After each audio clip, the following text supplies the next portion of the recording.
Hi students, welcome to my channel. நீங்கள் பார்த்துருக்க 11th Tamil public எக்ஸாமுக்கான ஒரு மாடல் கொஷின் பேப்பர். ஆக்சுவலாக செப்டம்பர் தான், அக்டோபர். நான் ஏன் பப்ளிக் எக்ஸாம் போகிறேன்னா, உங்களுக்கு வந்து ப்ரிப்பேர் பண்ணுறதுக்கு நிறைய டைம் இருக்கும். ஸோ முடிஞ்ச அளவுக்கு பப்ளிக் கொஷின் பேப்பரை கோத்ரூ பண்ணி பாருங்கள். அப்போ தான் உங்களால் பப்ளிக் எக்ஸாமில் நல்ல மார்க் எடுக்க முடியும். ஏன்னா நீங்கள் புக் மார்க் மட்டும் படிச்சுட்டு போயிட்டு அதெல்லாம் பண்ண முடியுமானா அது கொஞ்சம் கஷ்டம். பண்ணலாம், ஆனால் எஃபிஷியண்ட்டாக இருக்காது. ஸோ நீங்கள் முடிஞ்ச அளவுக்கு பப்ளிக் எக்ஸாம் கொஷின் பேப்பர்லாம் ரிவ்யூ பண்ணிங்கன்னா உங்களுக்கு பெஸ்ட்டாக இருக்கும். ஸோ அதுதான் ஒரு பெஸ்ட் வே.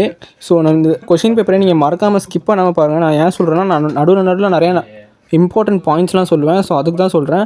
ஸோ நீங்கள் பார்த்துருக்கீங்க உலக சிட்டுக்குருவிகள் நாள், அது புக்கின்னு எனக்கு நல்லாவே தெரியும். ஸோ அதை கண்டிப்பாக படித்து வச்சுக்கோங்க. அது ஐ திங்க் ஒரு லாஸ்ட் 4 இயர்ஸில் ஒரு 2 வருஷம் அது கேட்டிருக்காங்க.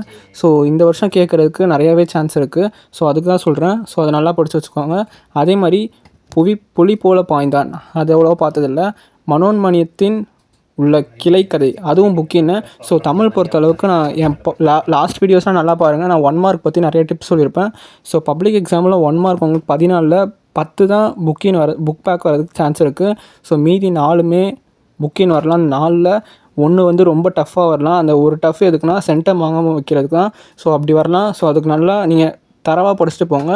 புக்கின் எது படிக்கிறீங்கன்னா, ஸோ அந்த பாக்ஸ் இருக்கும், உங்களுக்கு தெரியுமா? ஸோ இந்த மாதிரி பாக்ஸ்லாம் இருக்கும் ஒரு இயலுக்கு நடுவில்.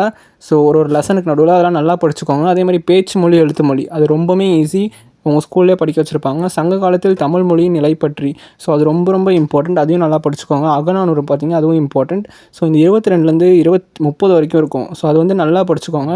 அது வந்து மார்க் ஸ்கோரிங் ஏரியா. பகுப்பத உறுப்பிலக்கணம் அது விட்டுறாதீங்க. ஈன்று கூட்டல், ஸோ அதெல்லாம் ரொம்பவுமே ஈஸி. பெயரச்சு விகுதி. ஸோ முடிஞ்ச அளவுக்கு வந்து இந்த ஏல வந்து அட்டன் பண்ணி 14 மார்க் எடுத்துட்டிங்கன்னு வச்சுக்கோங்களேன், நீங்கள் வந்து 60 கீழே வாங்கவே மாட்டீங்க. நான் ஷுவராக சொல்கிறேன் தமிழில். ஸோ அது வந்து ஒரு மார்க் ஸ்கோரிங் ஏரியா. கலைச்சொல்லாக்கம் வந்து நீங்கள் வந்து கலைச்சொல்லாக்கம் என்றால் என்ன, அதுவும் படிச்சுக்கோங்க. புக்கு பின்னாடி இருக்க கலைச்சொல்லும் படிச்சுக்கோங்க. ஏன்னா இப்போ வந்து லாஸ்ட் ஒரு 3 இயர்ஸாக நான் பார்த்துட்ருக்கேன், கலைச்சொல்லாக்கம் என்றால் என்ன அப்படின்னு கேட்குறாங்க. ஸோ அது வந்து ரொம்பவுமே இம்பார்ட்டண்ட். அதே மாதிரி நூல் ஒன்றின் முகவுரை, அதை நான் அவ்வளோ பார்த்ததில்ல. ஆனால் வாய்க்காலின் சிறப்புகளாக மனோன்மணியம், அதை வந்து நான் கண்டினியூஸாக பார்த்துட்ருக்கேன். அதே மாதிரி தமிழ் இலக்கியம், அதுவும் ரொம்ப முக்கியம். ஸோ அதே மாதிரி சொற்பொருள் பின்வரும் நிலையணி, அதுவும் நான் ஐ திங்க் லாஸ்ட் ஒரு 5 கொஷின் பேப்பர் போட்டேன்னு நினைக்கிறேன். அந்த 5 கொஷின் பேப்பர் நான் 2 கொஷின் பேப்பரில் இது பார்த்துருக்கேன். ஸோ நீங்களும் இப்போ இதெல்லாம் ரிவைஸ் பண்ணி பாருங்கள் என் கொஷின் பேப்பர்ஸை. ஸோ அந்த இலக்கியம் நான் என் பாராட்டுக்கு நான் எல்லா கொஷின் பேப்பர்லையும் சொல்கிற மாதிரி தான் இதுலேயும். ஸோ நீங்கள் என்ன பண்ணுறீங்கன்னா, உங்களுக்கு தெரியலனா சொல்கிறேன், தெரிஞ்சால் நீங்கள் கரெக்டாக எழுதுங்க. தெரியலனா ஸோ எதுகைன்னு போட்டு செகண்ட் லெட்டர் ஒன்றா இருக்கா அதை எழுதுங்க. ஸோ அந்த 3 எழுத வச்சிங்கன்னு வச்சுக்கோங்களேன், உங்களுக்கு கண்டிப்பாக அவங்க 3 மார்க் கொடுத்து தான் ஆகணும். ஸோ மீதி 1 மார்க் வந்து நீங்கள் எக்ஸ்பிளைன் பண்ணுறதுக்கு தான். ஸோ தமிழாக்கம் தருக உங்களுக்கு ஃபஸ்ட் இயரில் 5 இருக்கும்.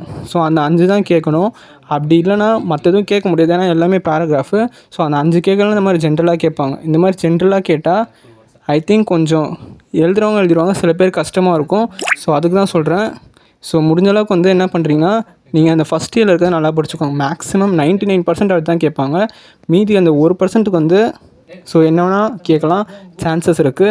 ஸோ அதே மாதிரி பார்க்குறீங்க, இது வந்து ஐ திங்க் காது கேட்காதவர்க்குன்னு நினைக்கிறேன். ஸோ இதை பற்றி வரி பண்ண வேணாம். ஆனால் நீங்கள் தமிழாக்கம் சொல்லிகிட்டு இருந்தேன், அந்த தமிழாக்கம் வந்து நல்லா படித்து வச்சுக்கோங்க. அந்த ஃபஸ்ட் இயரில் இருக்கிற 4 கேட்பாங்க, ஃபஸ்ட்டு 4. அதே மாதிரி நடராசன் ரொம்பவுமே முக்கியம், 7th இயர் நினைக்கிறேன். ஸோ அதை நல்லா படித்து வச்சுக்கோங்க. அதே மாதிரி பாரதி ஒரு புரட்சி கவி, யானை டாக்டர், செம்போனி தமிழர். ஸோ இதில் இருக்க 2 துணை பாடமும் ரொம்பவுமே இம்பார்ட்டண்ட். அதே மாதிரி திருக்குறள் வந்து நல்லா படிச்சுக்கோங்க. திருக்குறளில் இருக்க ஒரு நெடுவினா 6 மார்க்கில் கண்டிப்பாக வரதுக்கு நிறைய சான்ஸ் இருக்குது.